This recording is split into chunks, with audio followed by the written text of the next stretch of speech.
first of all, I want to thank you for having me. It's one way to get my message out. And why I'm running, I question that every day. I could be sitting at my cabin in northern Minnesota right now, where the hottest it gets over the summer is maybe 70, 75. And I'm retired, and my wife is retired. I could be sitting back and relaxing. But I was brought up to believe that if you sit back and do nothing, you accept the status quo. If you don't like what's happening, you have to stand up and say something about it. So that's why I'm running. I think there's fiscal and educational issues with our school board right now that force me to run. I'm not a politician, I'm just a common person. The politics of running I don't care for that much, but I do feel compelled to stand up for some of the issues I believe in and run for the candidacy. This is School Board District 5, as I recall. What are some of the issues that you've seen? You mentioned fiscal and educational. Why don't you just give us some examples? Well, as a taxpayer, the majority of my taxes are going to the school district. They take the biggest chunk. And I see that the present school board is just spending my money just willy-nilly, just spending it out like I have it. And on this campaign trail, I've been trying to get contributions for my campaign. I represent Everglades City, Immokalee, and the Golden Gate area. And I'm finding, as I go from business to business to business and talk to people, there isn't a lot of money out there to be given to anything. I've taken contributions from $1 to $3. I don't have a big support base to give me contributions, but that $1 and $3 means as much to those people as a big contribution would. So I think fiscally, our school board is running rampant right now. Just to keep a non-contentious board, I think the rubber stamping, everything, so that to keep the arguing and the fighting down. So that's one reason I'm running. And educationally, one of the main reasons I'm running is because I think the core curriculum is negative to what we want to be taught at our schools. I'm a firm believer in mastery education. You don't move on to one thing until you've mastered the first level, and then you move on. I believe in discovery learning. Let the kids learn something by doing it and go, oh yes, now I've got it. And I think the core curriculum, which is rammed down from the federal government down to the state, down to the school districts, doesn't give time for mastery learning and discovery learning. I think it moves too fast. My wife was a first grade teacher, and she just retired, and she had a blink within 15 minutes of the other sixth grade teachers teaching the Common Core. They had to be right lockstep teaching the same thing at the same time. If they weren't, they'd get in trouble. Heaven help if little Johnny asked a question, it'd throw you all off the curriculum plan and you get chastised for it. So those are two issues. So I'm running for fiscal reasons and educational reasons, and I don't care for the amount that the school board agreed to pay Dr. Patton, and I don't like the way they did it. They're starting to backpedal on that whole issue now. They had such public outcry that we're going to have another school board meeting July 29th, I believe, to go over that issue again. Mr. Terry and me agree on many ideas, and he's a very nice gentleman. He's well liked. He's got 36 years in the district. He's a well liked man. I've often said at some of our forums we could put a cardboard statue or a cardboard figure of him there, and he'd still win the straw votes. That's how popular he is. So I've got an uphill fight the whole way, but I think now the issues are starting to come out, and people see that there are differences between the two of us, and my straw poll votes have gone from 23% to 27% to 33%. Now I'm sitting at 42%, and I'm very happy the way the direction of my campaign is going, because I think people are actually now listening to the issues and seeing there is a difference between him and me. Can you articulate a couple of differences? Well, one way was that the amount of the pay raise and the way that Dr. Patton got a raise. Mr. Terry, I always like to bring out the infamous 24-page organizational chart of the Naples, of the Collier County Public School District. And Mr. Terry calls fall on this, and I don't call fall. I think the bureaucracy of this organizational chart is so huge that there's overlapping services. I think there's many positions that we might be able to double up on and eliminate. I'm not saying eliminate people's jobs. We can always find something for them in the district just through attrition or whatever. We'll send them out to the schools and teach. But I don't have to go through 24 pages to see red flags. Right on page number 1, I see 3 positions. The deputy superintendent, who's one heartbeat away from the superintendent. I see the associate superintendent of curriculum and instruction. I see the assistant superintendent of human capital. And they don't have anybody working under them. They only answer to the superintendent themselves. And no one flows into them. So what are they doing to help the teachers and the students at the front lines? This is my big question. And as a school board member, and if we scrutinize this, we might find that these positions are perfectly fine, that they're doing a lot of good out there. But I want to scrutinize every item in this bureaucracy if we have overlapping services.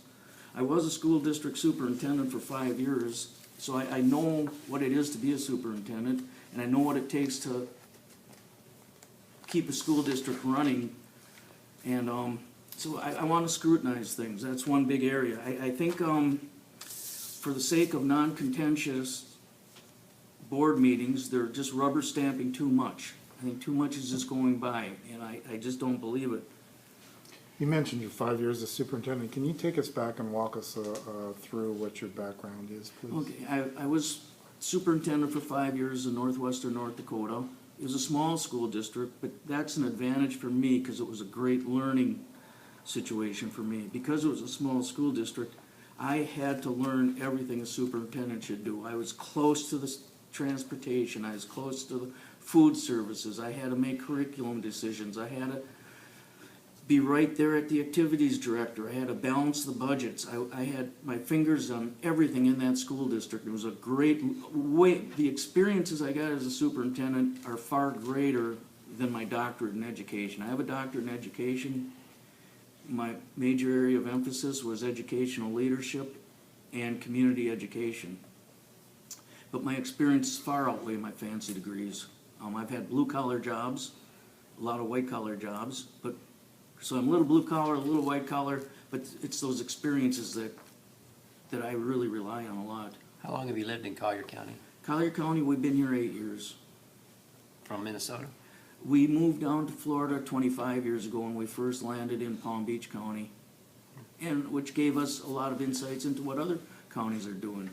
Mr. Terry has 36 years in this county, and he's a little myopic. He's a little short-sighted because he's only seen this school district and this culture, where I've seen many different school districts, and I've got a lot of ideas and visions that I can bring in. I think I think our district needs some fresh new blood, and I think they need the cross-fertilization of new ideas. If you had to give yourself a career, what would you say your career has been? I mean, what did you spend most of your working years? Education. Education. Education. Either as a teacher. I still feel I'm a teacher, even though I've had experience as an administrator and I've got the doctorate in educational leadership. I think I'm still a teacher, and I always will be a teacher. What did you teach? I taught all the sciences. I taught all the maths. I taught social studies. I taught from grades 4 through, I was an adjunct professor at Florida Atlantic in educational leadership, and I was an adjunct instructor in intensive English at Florida Atlantic University. So I've taught a lot of subjects. With your background in both administration and teaching, do you think the teachers are paid well enough, underpaid, overpaid? I think they are underpaid. If you look at the bureaucratic chart, I went through with some of the people in in our bureaucracy are getting paid, if you compare what the teachers getting paid to the bureaucracy, what they're getting paid, I say the teachers are underpaid for the amount of work. Every year, there's more work involved with teaching. My wife would spend anywhere from 8 to 16 hours a weekend with paperwork involved with teaching. Not the interface to the teacher and student, but the paperwork involved with just the teaching. The new report cards, which are reporting to the standards, are just a mind-boggling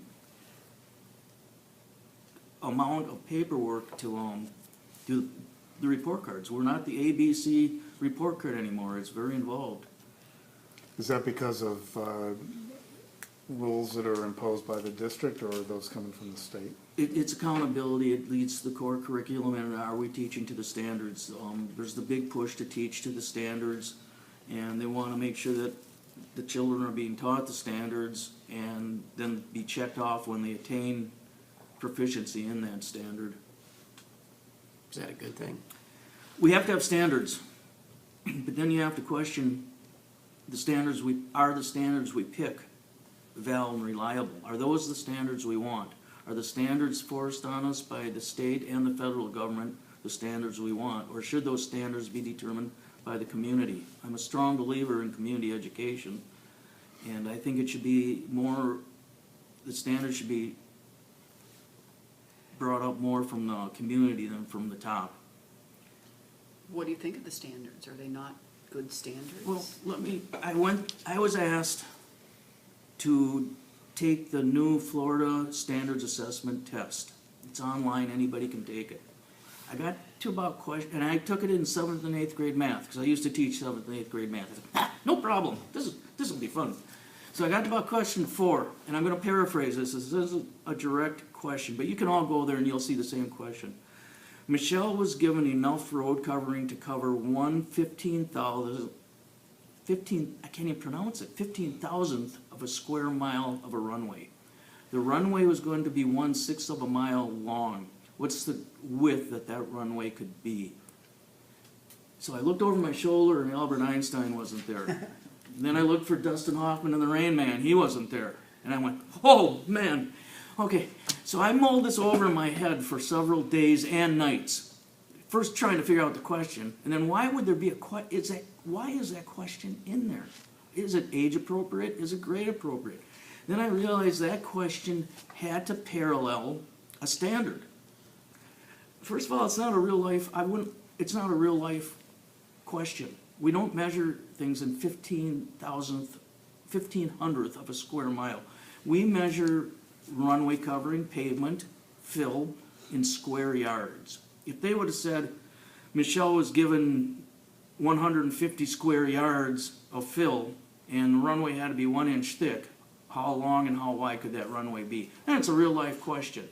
So, but that question refers back to one of the standards. Now, is that standard? I started thinking that's really a intense question.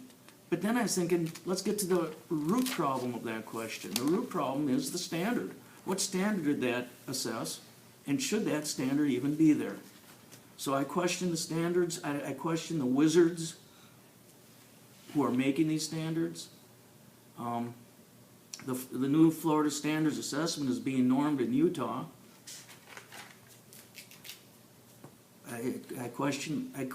I see the new Florida Standards Assessment as FCAT 3.0. They can change the name of it, but it's still a horror. You talked about, going back to spending, you said the school district has been spending willy-nilly, but I wondered if you could give me a few specific examples of where you think they're wasting money. Wasting money. One example is in the high pay the bureaucracy, too big of a bureaucracy. We got to thin the bureaucracy down. Second area I see is in that they waste money is they start curriculum projects, curriculum plans, and then they just drop them. And let me give you the Spalding Phonics as a fine example. For several years, the teachers were working with Spalding Phonics, even in pre-K. These little pre-Kers were learning phonics. It was a wonderful thing. When the little pre-Kers had some time to spend, they'd be sitting down on the floor and they'd be doing phonics. And that is such a great help. when they get to kindergarten or first grade, when they have to start reading, because I don't believe you can learn to read without knowing phonics. So we started the Spalding Phonics several years ago. First had to train the trainers, which would take thousands of dollars to train the trainers that are going to go out and train the teachers. So first we had to train the trainers, thousands of dollars in man hours, and then the trainers had to go out and teach the teachers how to use Spalding Phonics correctly. Again, thousands of dollars and thousands of man hours used in training the teachers. And the people I talked to love Spalding Phonics. And all of a sudden last year, it was dropped. Not only was it dropped, the teachers were told, don't use it. If you get caught using it, you'll get in trouble. So here we spent thousands of dollars on a curriculum and just dropped it. Another example would be the graphic organizers. Before a test, you're supposed to be able, or before any essay, graphically organize that essay. Do it in a bubble map of some kind. Great idea. I still use it. But it was push for a couple of years. We had people come from the administrative center and teach us on teacher workshop days, the graphic organizers, and how to present this to the children. And now that project's been dropped. So that, to me, dropping these successful projects is a waste of money. Keep them going. If it works, it's a good thing. So those two are two good examples, I think, of wasting money. Why would those programs have been dropped? Was that politics? Was that budgetary reasons? Was that? I quit questioning things like that because I can't figure it out. I'm not in the loop on something like that, being an outside person. I'm not in the loop, and I don't even want to try to venture a guess of why they're dropped. Because the training was all set up. Each year a new teacher would have to be trained in Spalding, but the main training was set up so that the cost there was already spent. So why they are dropped, I can't guess. I'm not even going to venture a guess. A new program coming along now is Bring Your Own Device. Do you think that will also be something that'll be tried and thrown away, or what's your perception on that? I'm afraid of it. I believe in technology. I think it's a tool.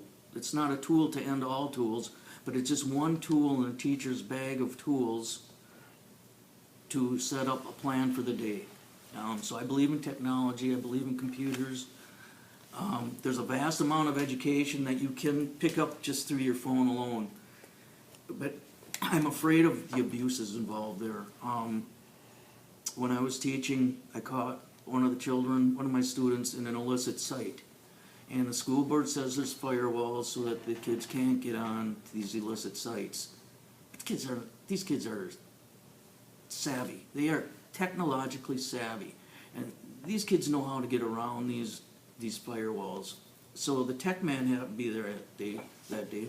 So we went through where this child had been on the computer that hour and where the other kids had been on that hour. And I blushed. I mean, it was astounding what the kids were. They're so good at typing on something they shouldn't be, and they can flip that. The next evolutionary trait will be big thumbs for the phone and long fingers, because those kids could be on an illicit site, and when they saw you moving towards them, they can move that little finger so quick and go back from something illicit to something they were working on so fast that you couldn't even see them. So I'm afraid of abuses. I think the idea behind it is a good idea, but I'm afraid of the abuses. We're supposed to be teaching rigor. I don't want kids on their websites and Facebook, things like that, when they should be studying. I saw pictures of kids, of boys, in the girls' bathroom during FCATs on Facebook. That's an obvious abuse. How do we control Bring Your Own Device? I believe that there should be some way that the kids can work at school and then transfer that work to a server where their work at school can be completed at home. Because they all have computers now. And I believe in computers, but I don't believe in the abuse. So it scares me a little bit. Out there on the campaign trail and at the forums, I'm sure you're hearing a lot about charter schools. What are your thoughts on charter schools? I think we should embrace charter schools. I think it gives the parents choice. If their child does not learn the same way that other children learn, they should be allowed to go to a school that is more conducive for their learning style. I think it's great. A second reason I like charter schools is it gives competition to the mainstream public schools. If the charter schools are doing a great job and drawing those FTEs away from the mainstream schools will be forced to improve their curriculum and how they deliver that curriculum better to keep those FTE and kids there. So I think we should go a step farther from just charter schools. I think we should open the boundaries to have open boundaries throughout the district. This would lead to great competition. Competition made America great. And I'd like to see competition between schools. We might be able to do away with the FCATs and all these other things through competition among schools. I don't say we should pick kids from one side of the city up to and bring them to the other side of the city with public transportation. That'd be up to the parents, but I believe in open boundaries. And one thing I'd like to see in this county, which again I've seen because I've seen other districts, is magnet schools. Look at Palm Beach County. They have magnet schools for everything. And we haven't even discussed that here yet. I have two sons that would have dropped out of school if it wasn't for the magnet schools. One of my sons went to the Culinary Arts Magnet in Palm Beach County, and now that magnet school did not get him ready to be a professional chef, but it kept his interest keen in that. And he would have dropped out of school if it wasn't that. Now he's a cook in one of the 5-star restaurants on Palm Beach, and he would have dropped out. So I think we should be looking into magnet schools. You mentioned you want to open the boundaries throughout the district. Can you walk us through how you would accomplish that? Would it be by first come, first serve? Would it be by, how would you fill those schools if you opened the boundaries? This would be the problem. We'd have to come up with a great plan, and again, we'd have to go to districts that do have open boundaries and see what they're doing.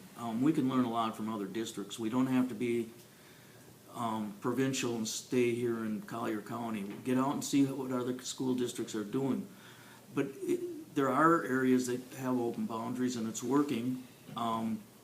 It might have to be by room basis because we have to limit the class size. We'd have to figure out a plan, and that would be something to research into. But I would love to see the competition between schools. It would sure improve their school. Talking about charter schools, even in Collier County, some have seemed to do pretty well, some not so well. What's that distinction, and how, as a school board member, how do you pick the winners and avoid the losers? Some of the mainstream schools do well and some don't also. So I think that runs parallel with the mainstream public schools. Some do well and some don't. A question was posed to me in my master's program: who is the most important person at a school? And we mulled that over and mulled that over. Some people said the teachers, some people said the school board. And our professor, we discussed that, and he said it is the principal. And the more I've studied that over 20 years, the principal is the most important person in the school. The principal is going to set the climate. The principal can take the teachers and get the best out of them, or a principal can break a teacher's back and ruin morale and ruin learning. So one of my proposals is I'd like to see the principal pool's validity checked. I'd like to go over what the principal pool is now and if we could improve on it, because I see principals out there that, I'm just going to be honest, are inept. And yet I see other principals that are absolutely wonderful, guiding individuals that are getting the job done. And how can you have a tyrant and a really good principal come out of the same pool? Something's wrong with the pool itself. So our selection process of principals, I think, should be looked at, because there's some really good ones, and there's some that really, I've seen them firsthand, that don't last long, and they can hurt children way more than they're there to help them. And I'm not anti-administration, just because I'm saying I'm pro-administration, but I want to see good administration, good, solid, competent people there. The school grades showed that Immokalee area schools and some other schools in geographic pockets are the lowest performing schools. How would you address that as a board member? Over the years, it's been found that a child's proficiency in education is a socioeconomic variable. It depends on the socioeconomic standards of the area. How can we improve on it? Bring in programs that are set for those. Go back to community education and set up programs that are more adapted to those environments. Some of the lower socioeconomic areas these children might not be college bound. So why are we pushing college bound curriculum and college bound learning processes? We should be doing more in the trades, and the trades are great. I went through 11 years of college. If I would have taken 2 years of plumbing, 2 years of auto mechanics, 2 years of marine mechanics, 2 years of electricity, I'd be a wealthy man and not sitting here today. So, but I think we have to adapt our curriculum to the area we're at, and that gets back to community edge. More emphasis put on the community setting the curriculum and the needs than the school district and the state ramming them down. You had mentioned earlier, made a reference to the superintendent. What's your perception of how the contract extension came down? Again, my opponent keeps saying that he would hate to see us go 5 years back when there was a time of great contention on the board. I think the board is just rubber stamping. They don't want to see any dissension or contentious behavior. It just was rammed through. Why they did it in that manner, I don't know.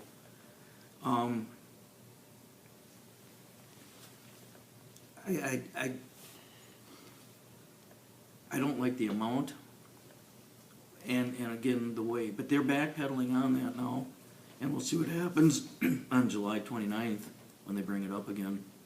The contract notwithstanding, what type of job do you think the superintendent's doing overall? I think she's disenfranchised from the public a little bit. I'm not trying to badmouth her. I know she's working hard. I think she's more of a politician than an educator. I'll get a cease and desist order on me now for saying these things.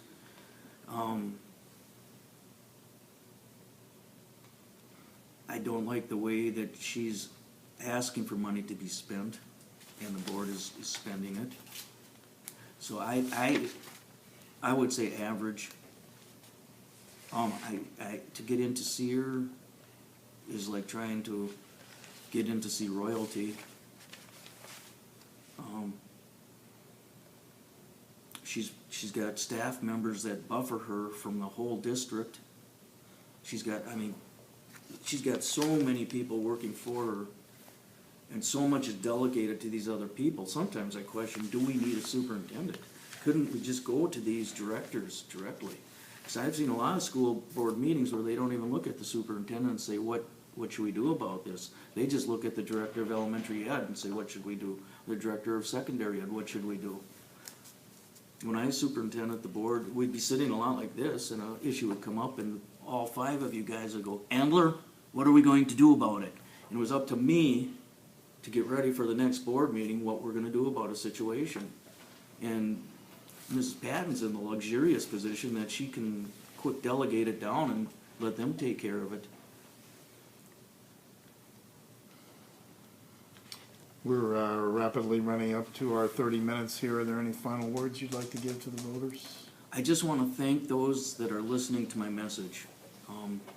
Those that are listening to my message are supporting me, and if 5 people like what I say, if they get 5 others convinced that I'm the right choice, and if those 5 get 5 others, I can pull this off and win.